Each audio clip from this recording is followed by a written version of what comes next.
A doutrina do fogo. Vamos a começar nossa palestra desta noite. Espero que todos os irmãos ponham o máximo de atenção. Bem, irmãos, em todo caso, é necessário ir nos conhecendo cada vez mais a si mesmos, se é que em verdade queremos chegar à autorrealização íntima do ser.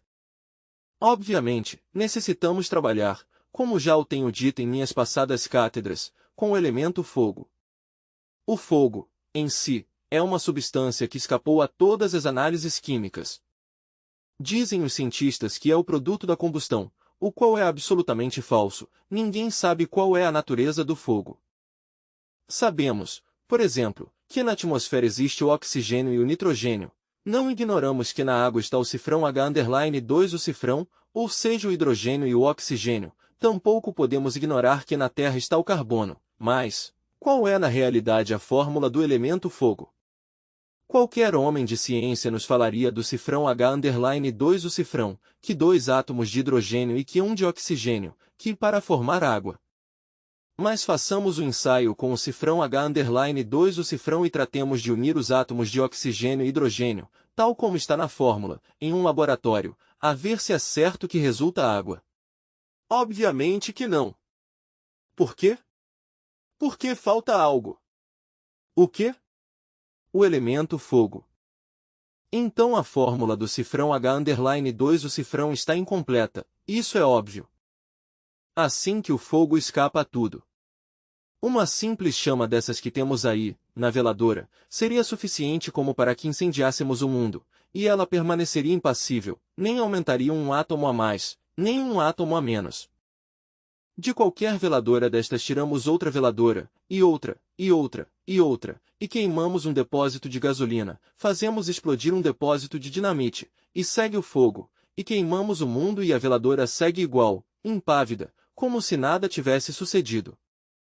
Que classe de substância é essa, que se zomba dos químicos e que faz tantos prodígios, e no entanto permanece a mesma, impassível? Realmente que a substância do fogo é divina. Agora, a nós, como lhes dizia a vocês em passada palestra, somente nos interessa a parte oculta do fogo, a chama da chama, a assinatura astral do fogo, que é o divinal. É isso que vemos ali, na cruz, esse inri, ignis natura renovatura integra. O fogo renova incessantemente a natureza. Assim que a liberação do ser humano não é possível fora do fogo, só trabalhando com o fogo, poderíamos nós conseguir a liberação final. Os mundos, por exemplo, não são senão granulações do forrá, isso é óbvio. A doutrina que nós ensinamos é a doutrina do fogo. Os livros que temos escrito têm sido com carvões acesos, e entre o crepitar incessante das chamas, fazemos chegar o conhecimento secreto à humanidade. Bem sabemos que traz do fogo há maravilhas. Uma vez a um elemental grandioso do fogo se lhe perguntou: o que há mais além do fogo? Respondeu: isso é coisa que nós ignoramos. Deus é um fogo devorador, diz São Paulo, e assim é. Em passadas palestras dissemos que havia dois uns, o incognoscível a Elohim e o cognoscível Elohim. A Elohim é a seidade incognoscível e imanifestada, quanto a Elohim ou Elohim, é o exército da palavra, o exército da voz, é como a estrela solar, como o sol espiritual, sol sagrado absoluto, que sai de entre as entranhas do incognoscível. O exército da palavra emana, pois, do sol sagrado absoluto, mas o sol sagrado absoluto e o exército da palavra são uno, que tem saído de entre as entranhas vivas do incognoscível. O exército da palavra é fogo, é o forrá pluralizado, mas não devemos esquecer que a variedade é unidade. O exército da voz está constituído por todas essas milionadas de Dianchoshans, criadores do universo, e todos eles são chamas de fogo ardente. Mas vejam vocês que grandioso é esse desdobramento de Brahma, esse desdobramento da divindade, esse desdobramento do grande fogo universal, como do incognoscível emana o demiurgo arquiteto do universo, que é fogo. Agora bem, todo esse exército da palavra, todo esse exército dos Dianchoans, obviamente estão numeralizados, classificados em grupos, de acordo com as ideias cósmicas universais. Eles são números viventes, criando e voltando novamente a criar. Convém entender que de entre o seio do incognoscível tem brotado realmente o Logos, o Demiurgo, o Sol estelar espiritual, o exército da palavra, e por sua vez, desse logos múltiplo, como uma chama composta de muitas chamas, emana Atman, o inefável.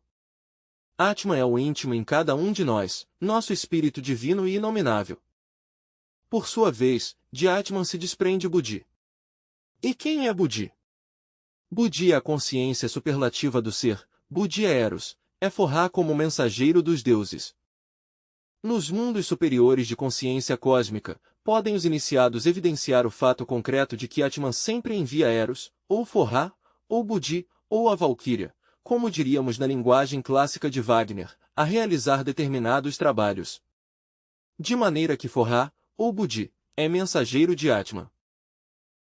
Realmente, se enche de êxtase ao compreender o que é a realidade de Eros.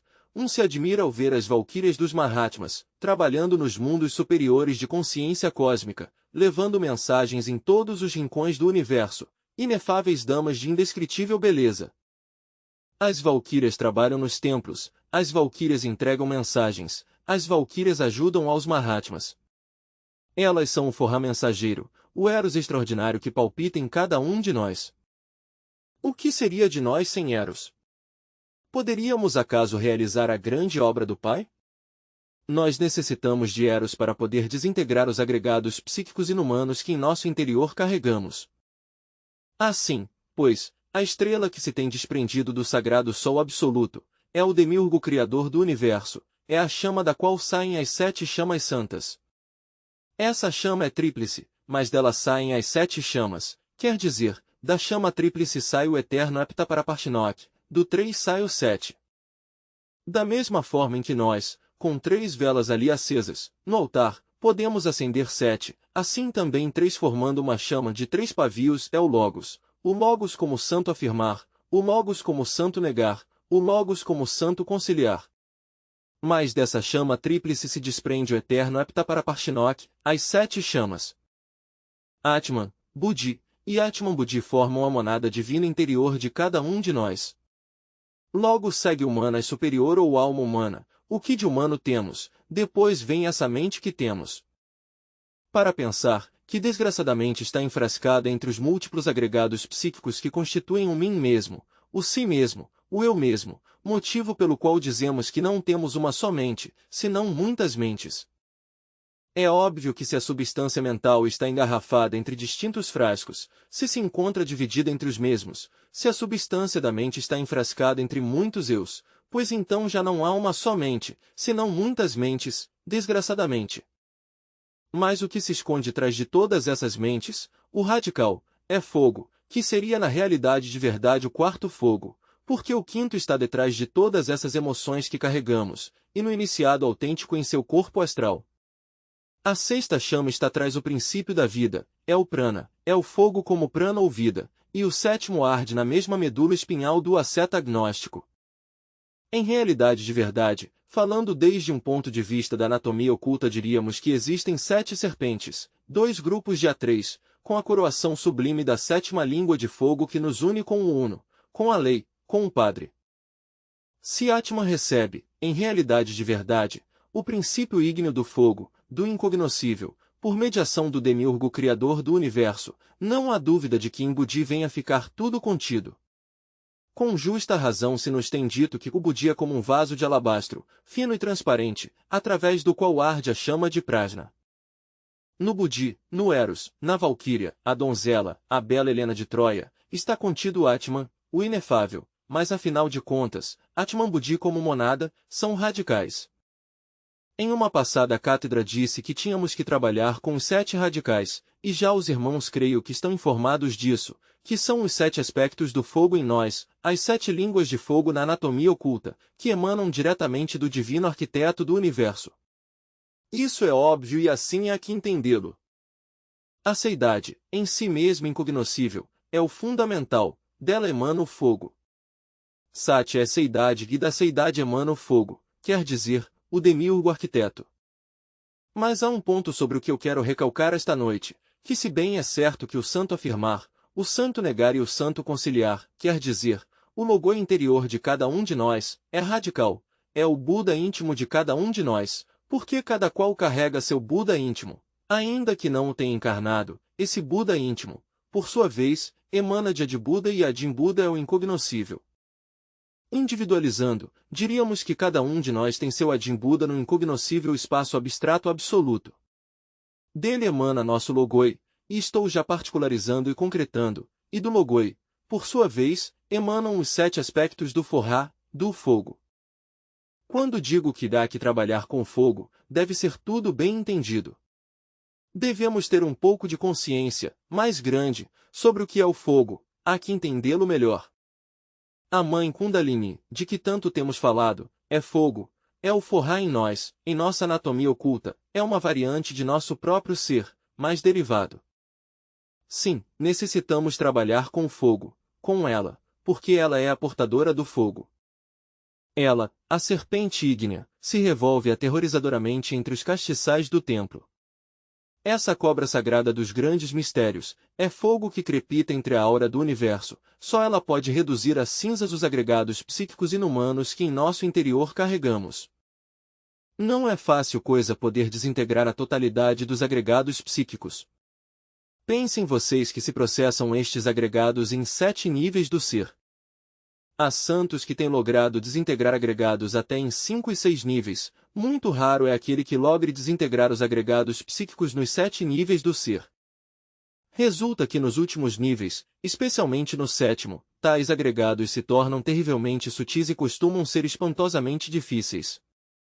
Se o iniciado não é o suficientemente compreensivo, pode fracassar na grande obra. Nos níveis superiores do ser, existem coisas que surpreendem. As máximas morais não servem para o 7º nível de trabalho, nem ainda para o 6º, os códigos de ética saem sobrando, os conceitos que um tinha, baseados em interpretações meramente superficiais sobre as sagradas escrituras, ficam destruídos, etc.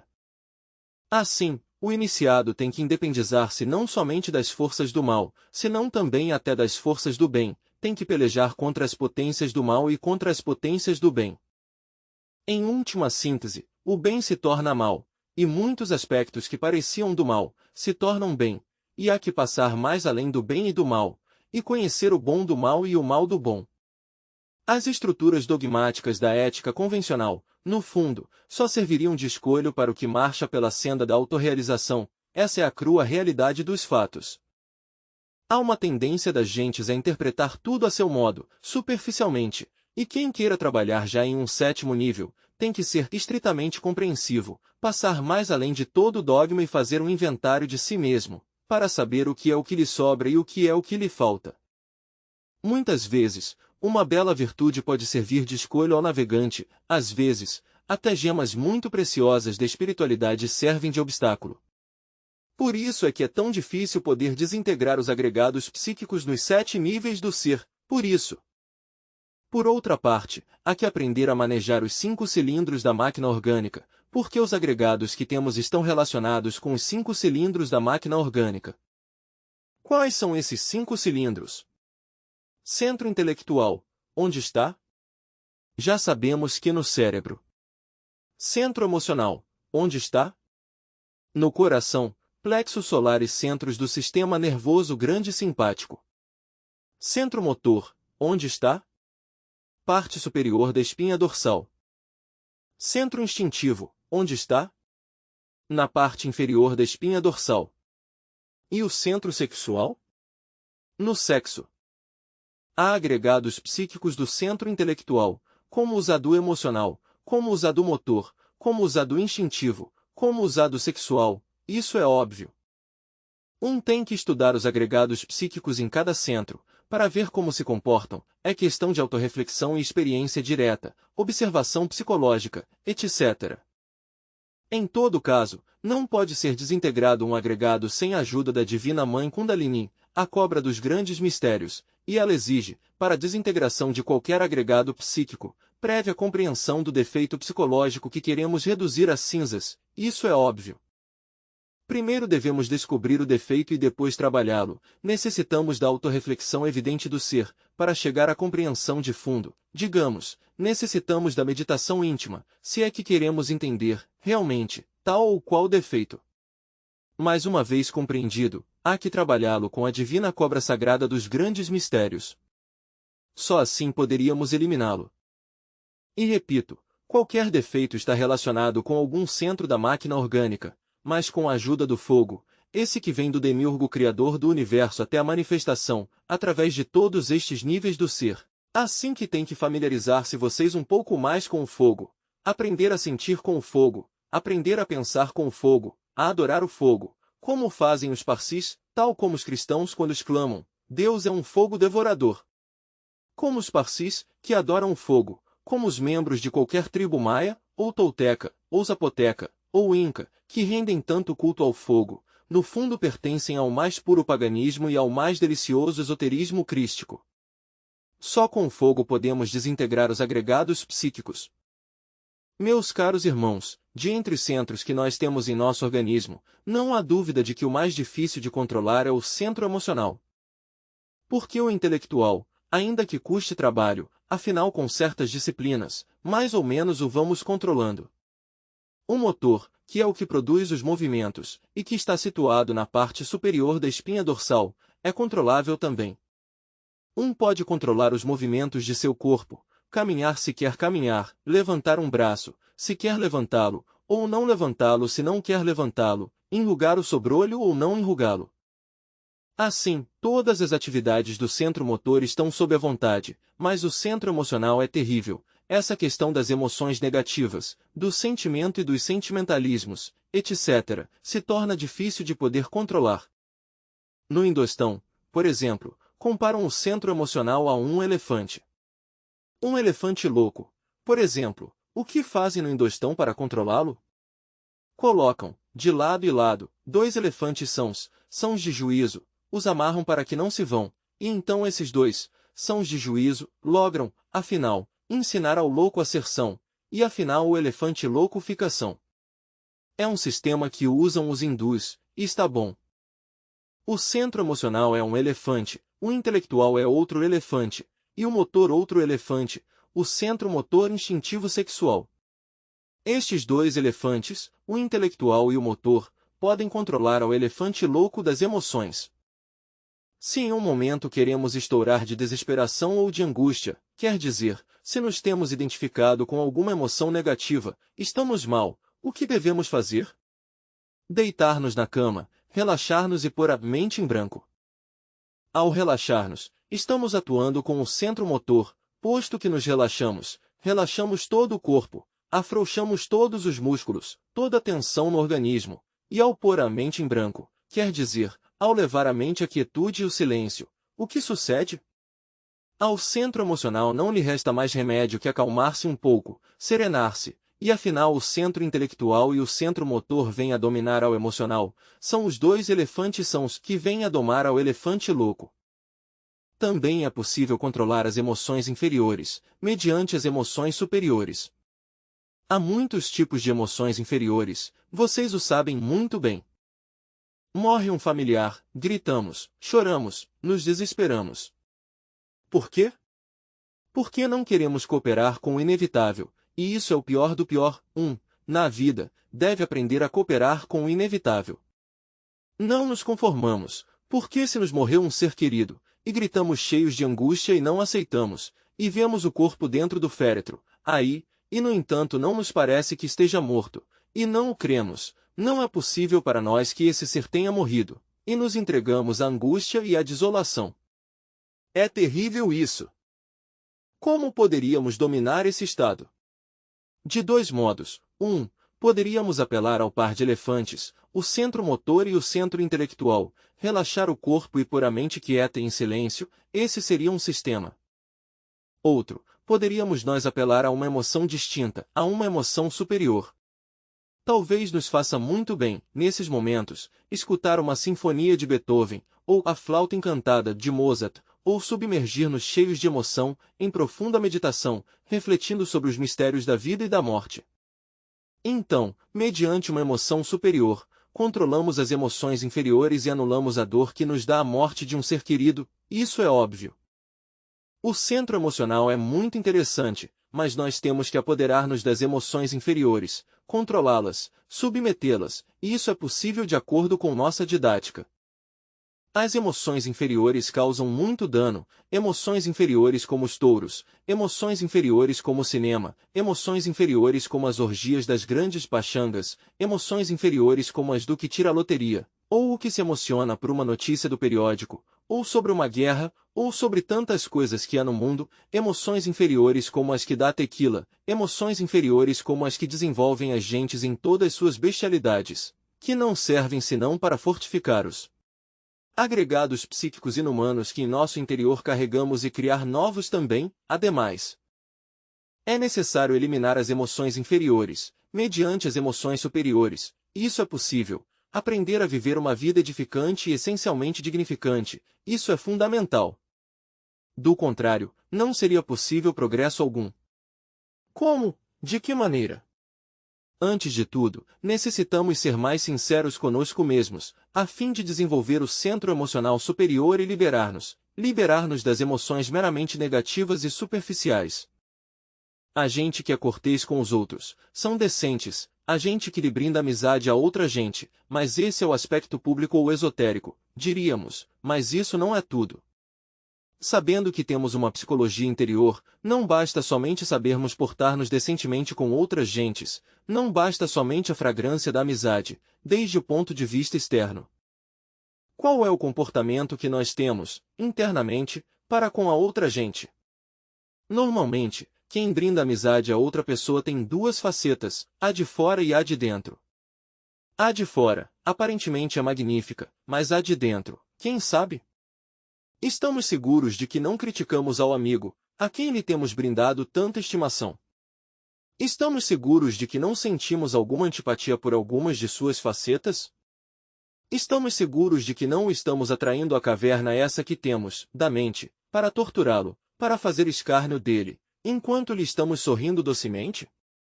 Quantas gentes que estimam alguém, em seu interior não deixam de criticar aquele alguém a quem estimam? Ainda que não exteriorizem suas críticas, e fazem escárnio de seus melhores amigos, ainda que sorriam docemente, em presença deles. Realmente devemos ser mais completos, mais íntegros, tratemos por um momento de pôr em igualdade de marcha dois relógios, ao de fora e ao de dentro, ao exterior e ao psicológico, que marchem em perfeita harmonia o um e o outro. Porque de nada serve que nós estejamos portando-nos bem com nossas amizades, que estejamos brindando-lhes nosso carinho, se por dentro estamos fazendo escárnio deles, se por dentro os estamos criticando, se por dentro lhes estamos torturando. É melhor que os dois relógios, o exterior e o interior, marchem ao uníssono, segundo a segundo, de instante em instante.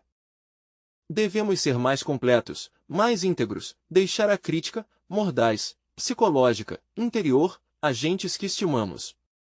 Como é possível essa contradição, que estimemos a uma pessoa e por dentro a estejamos criticando, que estejamos até falando bem dessa pessoa a quem estimamos, mas por dentro nos a estejamos engolindo viva? Agora, vocês devem saber muito bem que dentro de cada um de nós vive muita gente, todos os eus. Quando agarra um eu desses e o estuda com o sentido da autoobservação psicológica, pode evidenciar que tem os centros, o centro intelectual, o centro emocional e o centro motor instintivo sexual, quer dizer, que possui os três cérebros. Qualquer eu tem mente engarrafada, tem vontade engarrafada, é uma pessoa completa. Assim, dentro de nós existem, pois, muitas pessoas, dentro de cada pessoa vivem muitas pessoas, os agregados psíquicos. Assim, qualquer amizade que tenhamos nós, merece que seja, devidamente, diríamos, tratada. Tem vocês um amigo, por exemplo, há coisas do amigo que lhes agradam a vocês e há coisas que lhes desagradam a vocês. Vocês são amigos de algum eu de seu amigo, ou de uns quantos eus de seu amigo, mas há outros eus de seu amigo que lhes molestam a vocês, que lhes causam antipatia, porque temos que ter em conta que dentro de cada pessoa se manifestam muitas pessoas. Vocês costumam ser amigos de determinados agregados de tal ou qual amigo, de tal ou qual pessoa, mas não são amigos de todos os agregados do amigo esse, em questão. Por isso dizem, há coisas deste amigo que me agradam, há coisas que me desagradam, tem coisas boas, tem coisas más. Essa é a forma que nós temos para falar, sim, depende do tipo de agregado que esteja em um momento dado falando. Então a amizade que sentimos por outros não é completa. Só sentimos amizade por uns quantos agregados dessa pessoa, mas não sentimos carinho pelos outros agregados dessa outra pessoa. Pode que a essa pessoa físico-psicológica, a qual estimamos, pode que tenha agregados psicológicos que não estimamos, e em determinadas horas, dita pessoa, nos cai pesada, precisamente porque se estão expressando outros agregados com os quais não temos amizade. Essa é a crua realidade dos fatos. Se tivéssemos um eu permanente, diríamos, sou amigo de fulano de tal, em forma total, completa, não lhe encontraríamos porém nem manchas de nenhuma espécie. Mas resulta que não há um eu permanente, senão muitos. Então, a qual agregado desses, ou a qual eu desses, do sujeito 20, é que nós estimamos? Não será todos. Por isso necessitamos ser compreensivos, nisto da inter-relação. Por que brigam os amigos? Simplesmente porque de pronto intervém, dentro da personalidade, um agregado que não é amigo do amigo, e então vem a discórdia. Mas se logo esse agregado se retira e intervém outro que sim é amigo do amigo, fazem as pazes. Que fatos são então as amizades? Não são completas, e não são completas porque não são compreensivas, não entendem isto da pluralidade do eu, senão, seriam completas, saberiam desculpar os defeitos do amigo e não reiriam com ele. Falta esse conhecimento para que nós não briguemos com nossos amigos, fazer-nos mais conscientes disso. Assim melhoramos nós a inter-relação, a convivência. Existem simpatias que, poderíamos dizer, são mecânicas e antipatias mecânicas. Nem umas nem outras servem, porque são mecânicas. Às vezes dizemos, fulano de tal me cai gordo, mas o que é o que nos cai gordo de fulano de tal? Um agregado psíquico que possivelmente não é amigo de nós, e isso é tudo. Nós não devemos tratar, pois, de fazer uma simpatia à força com alguém que antipatizamos, senão, antes de tudo, descobrir qual é a causa da antipatia, e quando descobrimos a base de reflexões que essa antipatia é mecânica, a antipatia desaparece então por si mesma, e fica a simpatia. Mas, como poderíamos, ou que base poderia servir-nos para chegar à conclusão de que uma antipatia é mecânica? Eu digo que, simplesmente, compreender a pluralidade do eu. É indubitável que dentro de toda pessoa, vivem muitas pessoas. Há vezes que em determinada gente, por exemplo, em determinado sujeito, se expressam alguns agregados que não nos agradam, e isto é mecânico.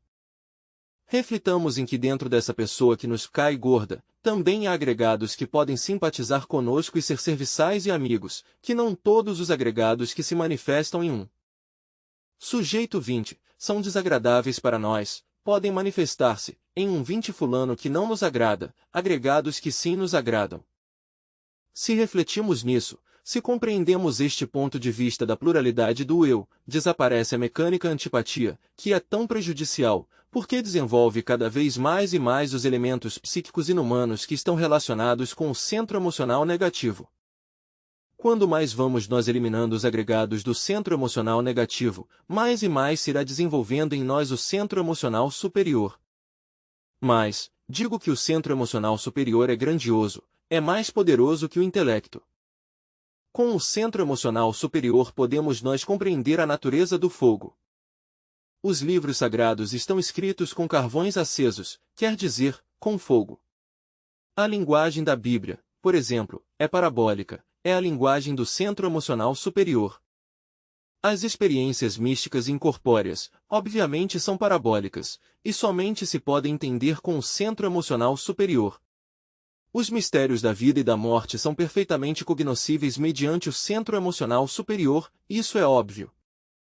Lhes tenho dito a vocês que a monada em nós é o mais importante, que quanto mais vamos eliminando os elementos psíquicos inferiores, mais e mais iremos recebendo as irradiações da monada.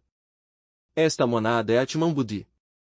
Atman é o inefável, ele recebe a força que vem do demiurgo criador, o demiurgo, por sua vez, a recebe de Adin Buda, a seidade incognoscível. Atman, como o desdobramento do divino arquiteto do universo, é inefável, é o que se chamaria o Paramatma ou o Shiva-tattva. Buddhi, apesar de que é tão espiritual, resulta mais corpóreo, diríamos, mais concreto que Atman. Buddhi Eros, como princípio ígneo, obviamente se vai fazendo cada vez mais evidente para nós. Suas irradiações nos vão chegando cada vez mais e mais fundo, à medida que vamos dissolvendo as emoções negativas do centro emocional e conforme o centro emocional superior se vai desenvolvendo. Atman Buddhi é a monada, é a realidade dentro de nós, o que conta, o ser real em nós. Nós temos que lutar, eliminando emoções negativas para ir aproximando-nos cada vez mais e mais à monada, e a monada, precisamente nos ajuda, porque de Buddhi emana Eros. Essa força sexual extraordinária com a que nós podemos desintegrar os agregados psíquicos na forja dos cíclopes. O que seria de nós sem Eros? A Eros se opõe a Anteros, as potências do mal, que não estão fora de nós, senão dentro de nós, aqui e agora, são todos esses agregados do centro emocional inferior, o Anteros. Se eliminamos as emoções negativas e desenvolvemos o centro emocional superior, iremos penetrando cada vez mais na essência do fogo, iremos aproximando-nos mais e mais à nossa monada interior que sempre nos tem sorrido. Não se esqueçam vocês que o centro emocional, em seu princípio é puro, radiante.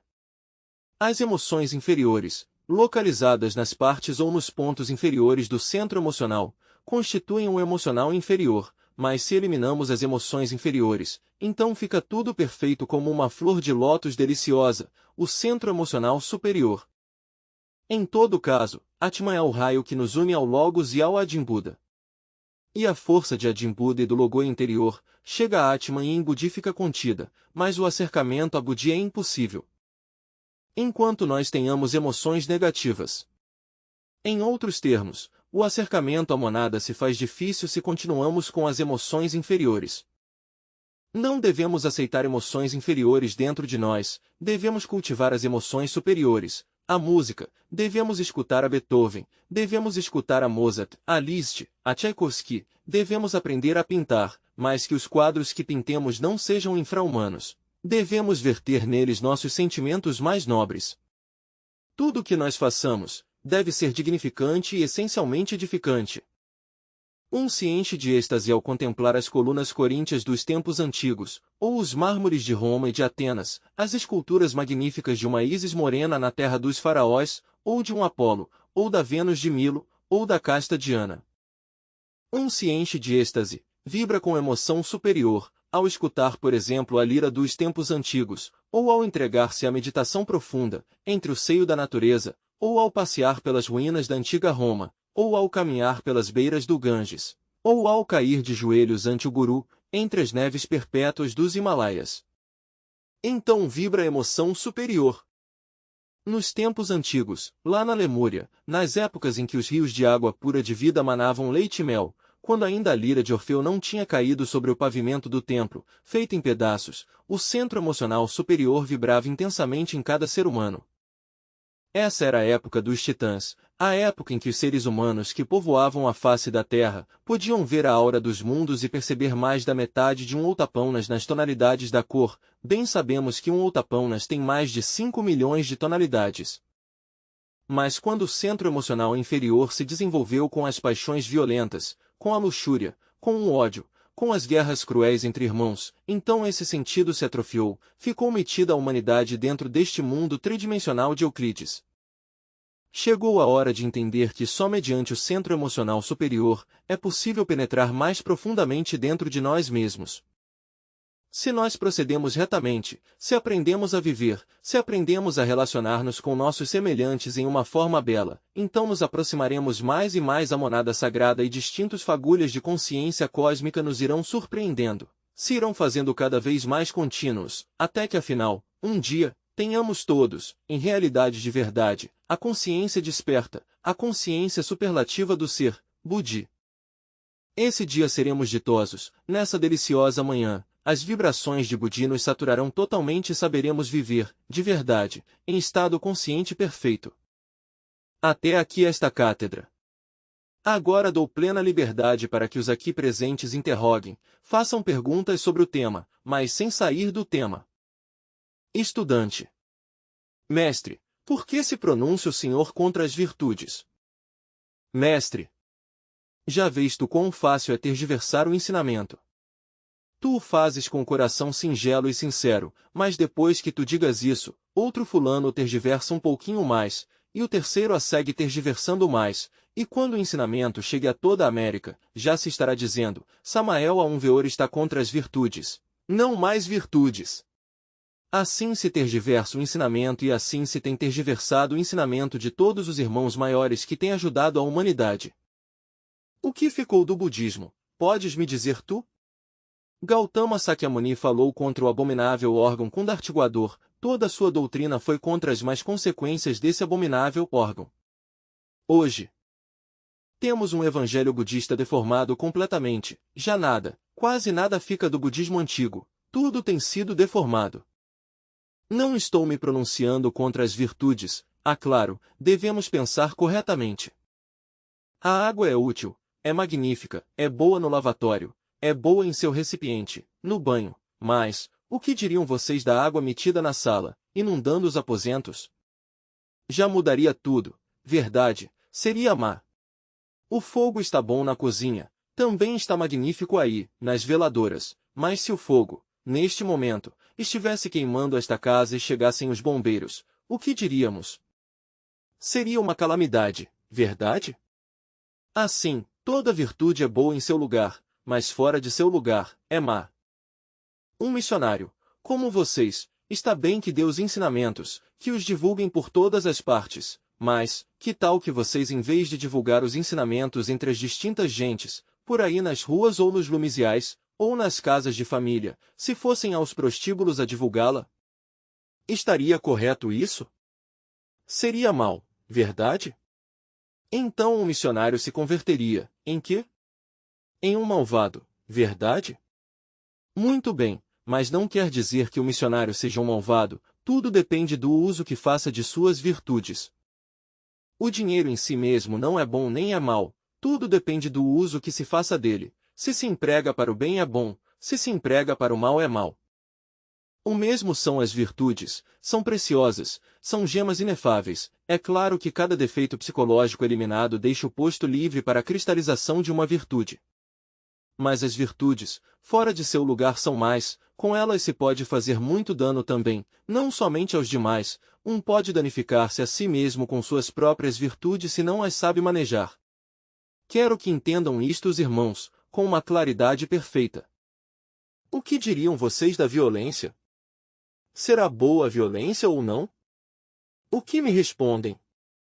Qual seria a resposta? Estudante. Que é má. Estudante. Que é boa e é má. Mestre. Está mais lógica aquela, a resposta que dá. Estudante. A violência se se aplica com sentido de defesa é boa para um. Mas se se aplica em uma forma instintiva, então já nos prejudica a nós mesmos. Mestre. Em substância está correto o que tu estás dizendo. Mas há que detalhá-lo. Obviamente, a violência conduz, e não é aconselhável, mas, tenhamos isto, um homem tem sua esposa e tem seus filhos, tem filhas também, já grandes, senhoritas, de pronto um grupo de bandidos resolve assaltar a casa para violar a sua esposa, violar as suas filhas e tudo, incendiar a casa e roubar. Mas aí há um homem, o marido. Ele sente quando os bandidos penetram na casa, é consciente disso, mas em vez de empunhar uma arma para a defesa de seu lar, abençoa os bandidos, porque está no caminho, está na senda, que Deus vos abençoe, irmãos de minha alma. Não cometais esse crime tão horrível de violar a minha mulher, enquanto a estão violando, de violar as minhas filhas, enquanto as estão violando, de roubar meus dinheiros, enquanto lhe estão apanhando os últimos trocados, de incendiar minha casa, quando já lhe estão metendo fogo. Não façais isso, irmãozinhos, porque tereis muito karma por pagar. No entanto, eu estou disposto a abençoá-los a todos vocês. Bom, suponhamos que sai vivo dessa contenda porque os bandidos se compadeçam dele. Bom, como ficaria esse homem ante as autoridades e ante a divindade? As autoridades, creio que o julgariam por cúmplice do delito. Isso está já visto no Código Penal. Esse homem merece o cárcere, verdade? Por covarde porque se tem convertido em cúmplice do delito, é óbvio que merece o cárcere. Se tem convertido em cúmplice, é um covarde. Então, Qual é o dever desse homem aí? Está na senda, é iniciado, quer ser Mahatma e não sei que mais. Qual é seu dever? Pois morrer no campo de batalha, defender sua família de qualquer forma, morrer brigando, mas morrer, se lhe tocou morrer, morrer cumprindo com o dever de homem. Esse é seu dever. Ou, o que diríamos, por exemplo, de um militar, e aqui temos a nosso irmão, o tenente-coronel MRT. O que diríamos, por exemplo, ou o que diria nosso irmão que é militar? Que de pronto a pátria está ameaçada, vêm os gringos a invadir-nos, a saquear, a violar, incendiar, roubar, e o exército diz, não, já não brigamos mais, Deus abençoe a todos estes invasores, se queimam, lá será seu karma. Que Deus os abençoe, nós não brigamos. Cruzam-se de braços a dar bênçãos e orar pelos bandidinhos que estão atacando. O que se diria de um exército assim? Estudante. Mestre. Como? Estudante. Imediatamente, uma traição à pátria isso. Mestre. Alta traição. Isso é óbvio. Alta traição. Condenável, não só pelos juízes da terra, senão pela divindade. Qual é, então, o dever do exército nesse momento? Estudante. Atacar, defender. Mestre. Defender, há que usar as armas. De maneira que as armas em si mesmas não são nem boas nem más, tudo depende do uso que se faça delas. Se se empregam para o bem, são boas, mas se se empregam para o mal, são más, tudo depende. Assim, pois, isto das virtudes, é algo que há que refletir muito, muitíssimo, porque com as virtudes também não somente se pode danificar a outros, senão danificar-se a si mesmo. A ver, vai perguntar algo, irmão? Estudante. Eu não entendido em Ramayana, por que Krishna incita Arjuna a que brigue em contra de seus parentes? Eu não tenho sabido interpretar isso não o entendido. Mestre. Bom, que viva, que viva, que viva Krishna com seus ânimos que lhe dá Arjuna. E que viva essa briga contra os parentes, isso é maravilhoso. Eu mesmo estou de acordo, vamos abrigar contra todos os parentes.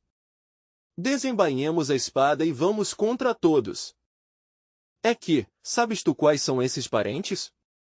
Pois, são todos os agregados psíquicos que em nosso interior carregamos. Contra eles há que brigar e muito duro ainda que nos doa, são nossos parentes, mas há que dar-lhes torresmo e nem modo. A ver, fale pois. Estudante. Mestre, desculpe, uma pergunta, que interpretação se lhe pode dar? Mestre. Como? Estudante. Que interpretação lhe podemos dar ao ensinamento evangelista de que, se te dão em uma face põe a outra? Mestre. Isso sim. Eu lhes asseguro que se a mim vem alguém e me soa, pois eu lhe ponho a outra para que me soa mais duro. Não há problema. Mas se tem um grupo de crianças aqui junto, ou se estou de guardião aqui, do templo, estou ocupando, por exemplo, o posto do irmão, e nesse momento chega um grupo de bandidos a dar-lhes torresmo a vocês, eu aí jogo a vida, para isso está a espada. E se me dão ou me saem adiante, bom, eu morro no campo de batalha. Qual é o dever de um guardião do templo? Diga-me a ver, resposta. Estudante. Defender, ainda com a vida, as pessoas que estão guardadas. Mestre. Correto.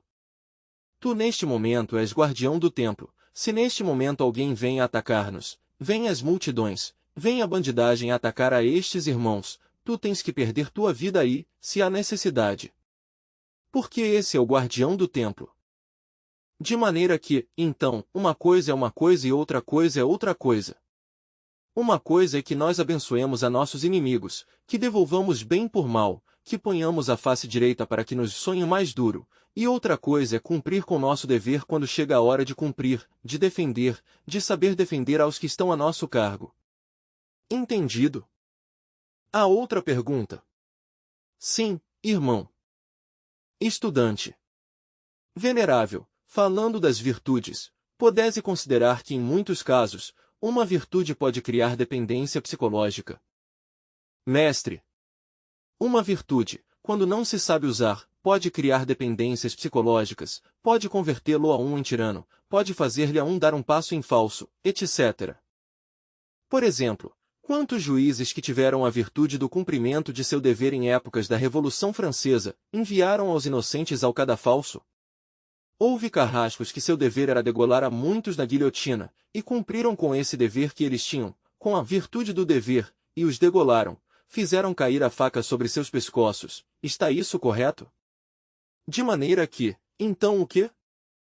Há que aprender a manejar as virtudes, não é que sejam subestimáveis, são gemas preciosas, afloram em nós conforme os agregados psíquicos vão sendo eliminados.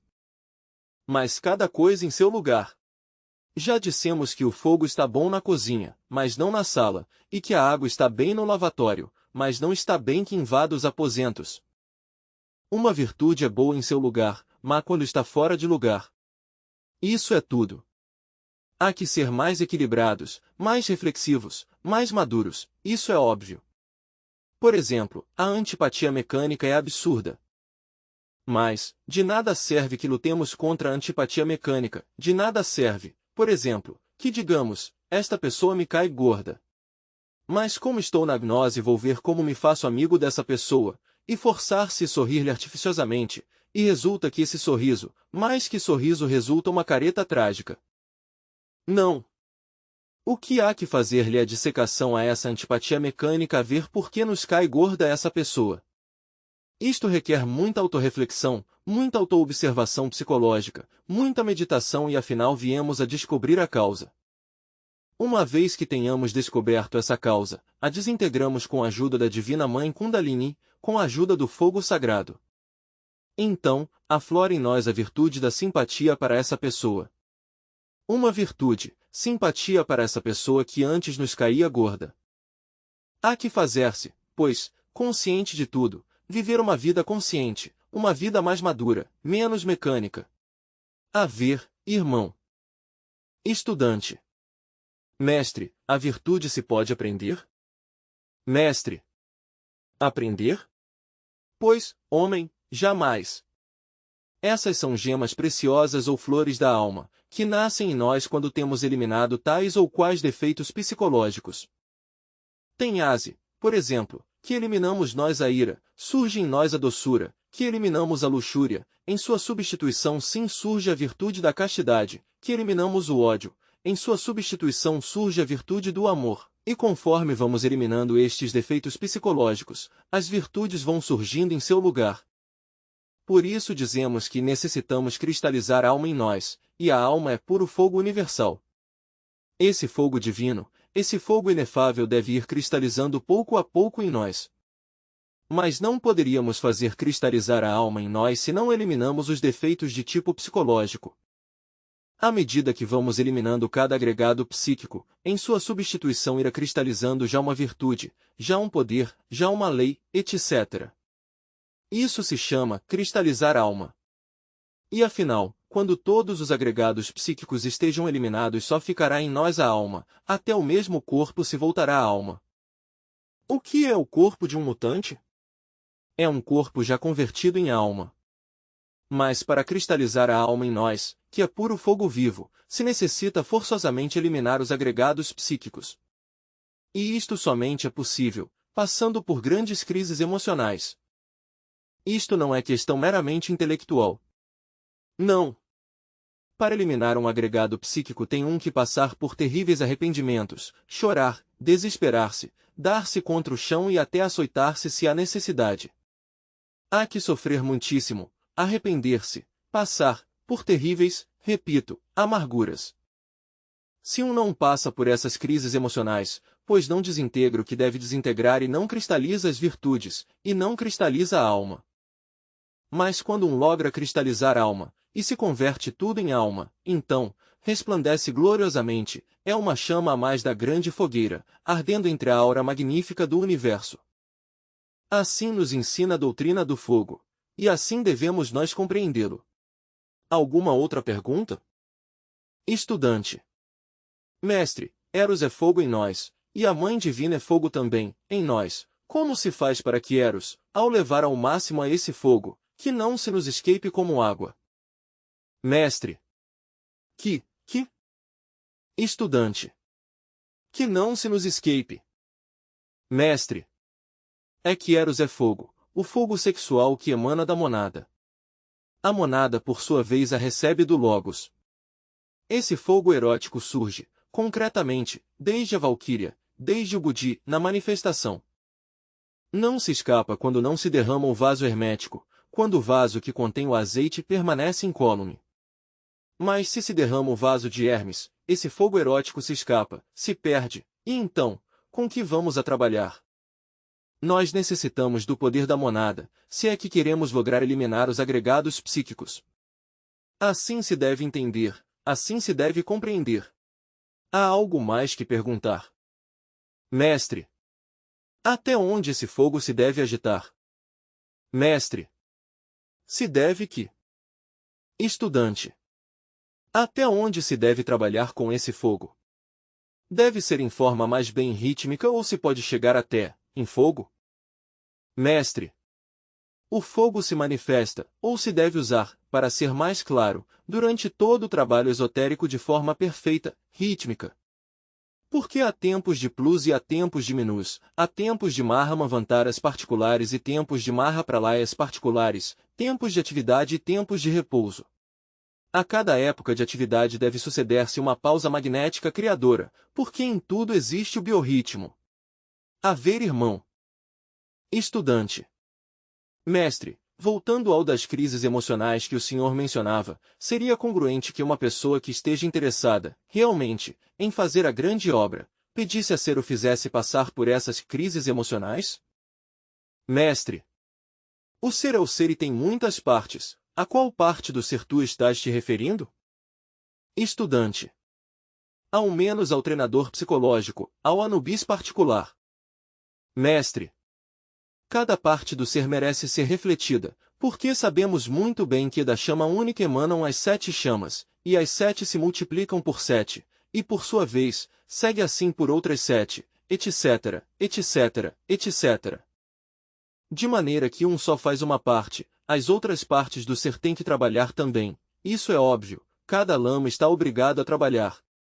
Mas, obviamente, é a Mãe Divina Kundalini, a esposa de Shiva, a obrigada, realmente, a realizar o máximo do trabalho. E quanto às crises emocionais, é questão do centro emocional superior, é questão de compreensão. Quando um compreende o absurdo que tem sido, quando um se dá conta de que um não é mais que um farrapo humano que não vale nada, então, surge o arrependimento por todos os delitos cometidos, e disso advém a crise emocional natural, não fingida, senão sentida de verdade. Isso é tudo. Estudante. Mestre, quando se diz que a água é o habitáculo do fogo, se está dizendo que o fogo provém da água, ou é o fogo, o primeiro elemento que lhe dá vida aos demais elementos? Mestre. A água podes tu analisá-la. Encontra a fórmula cifrão H_2 o cifrão. Mas essa cifrão H_2 o cifrão sem forrar ficaria incompleta, há que acrescentar-lhe a fórmula o forrar.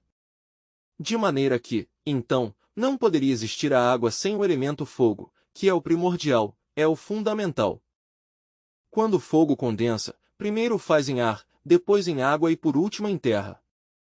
Tu podes conhecer os elementos químicos da água, o cifrão H_2 o cifrão, podes conhecer os elementos químicos da terra e saber o importante que é o carbono, podes conhecer os elementos químicos do ar e saber o que é o nitrogênio e o oxigênio, mas, quais são elementos químicos do fogo? Quem tem analisado essa substância, qual é sua fórmula? Está muito desconhecida. Por quê? Porque é a expressão viva da seidade, é a reflexão do Logos no universo. De maneira que do fogo sai tudo. E se não trabalhamos com o fogo desintegrando nossos defeitos psicológicos, marcharemos pelo caminho do erro. Estudante. Mestre, então, Lúcifer se diz que é. Que relação tem Lúcifer e a Mãe Divina em nós, e no trabalho na frágua? Mestre. Luci. Estudante. Mestre. Lúcifer é o fogo, é o forrar, é o enxofre dos alquimistas medievais. Obviamente, é a reflexão do Christus cósmico, ou do Vishu, em nós e dentro de nós. Obviamente, ele desce até as profundidades de nós mesmos. Em questões de esoterismo crístico dizemos que é o diabo, quando ainda nós não temos eliminado os agregados, porque nele se refletem então todos nossos defeitos. Mas se nós desintegramos nossos agregados psíquicos, ele resplandece e se integrará conosco para transformar-nos e converter-nos em mutantes. O que é um mutante? É um homem integrado com Lúcifer, isso é um mutante.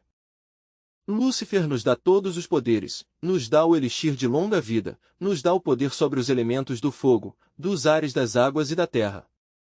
Mas para que Lúcifer resplandeça em nós, se integre conosco, necessita primeiro ser branqueado. Por isso dizem os alquimistas medievais, queima teus livros e branquear o latão. Há que branquear o latão, necessitamos branquear ao diabo. Cada um de vocês tem ao diabo, negro como o carvão, horrível, necessitam branqueá-lo e somente o podem branquear vocês, cada um de vocês, desintegrando seus agregados psíquicos. O dia que o façam, vocês se integrarão com ele e ele com vocês e lhes entregará a ele, o tesouro escondido, o velocino de ouro e lhes dará todos os poderes, antes não é possível, compreendido. Alguma outra pergunta? Estudante. Mestre. Bom, fale mais claro que não estou entendendo, embaralhei-a para mim mais devagar, mais claro, mais devagar, e mais fortemente. Estudante. Quando o arrependimento não surge, mestre, qualquer determinação que nós tomemos, devido à multiplicidade do ego, digamos assim, para castigar-nos como fazia São Antônio ou São Francisco, então isso aparentemente poderia ser uma maldade que nos pode ajudar no caminho da autorrealização, para eliminar determinado agregado psíquico? Mestre. Bom, nisto não há dogmas, nisto que há são inventários, somas e restas, multiplicações e divisões. Há que saber o que é o que nos sobra e o que é o que nos falta, sem dogmas. Em primeiro lugar, o que se necessita, é saber se não surge o arrependimento em nós, se de verdade não surge, é porque somos perversos. Porque quando surge em nós, é porque ainda não há perversidade. Mas se não surge, somos demasiado malvados, demasiado perversos. Obviamente, meus queridos amigos, o que há no arrependimento? Alguns o traduzem em uma forma e outros em outra forma, há quem dizem que é mudar a forma de pensar e citam termos gregos etc., etc., etc., e outras tantas ervas. Perdoe-me a franqueza, mas não estou de acordo com essas concepções.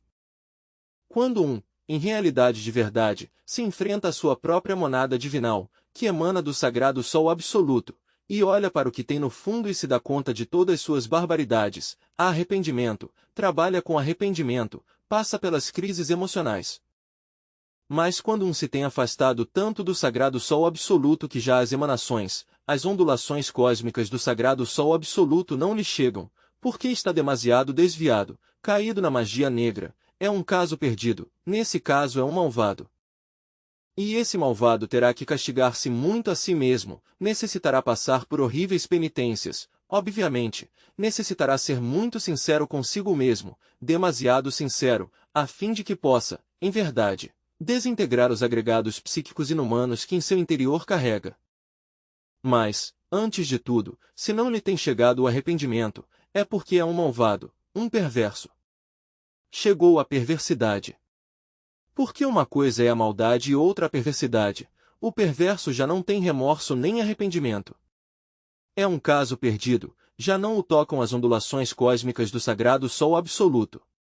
Por isso não sente nem remorso nem arrependimento, se volta cínico e se converte em habitante do reino mineral submerso, ingressa no mundo de 96 leis.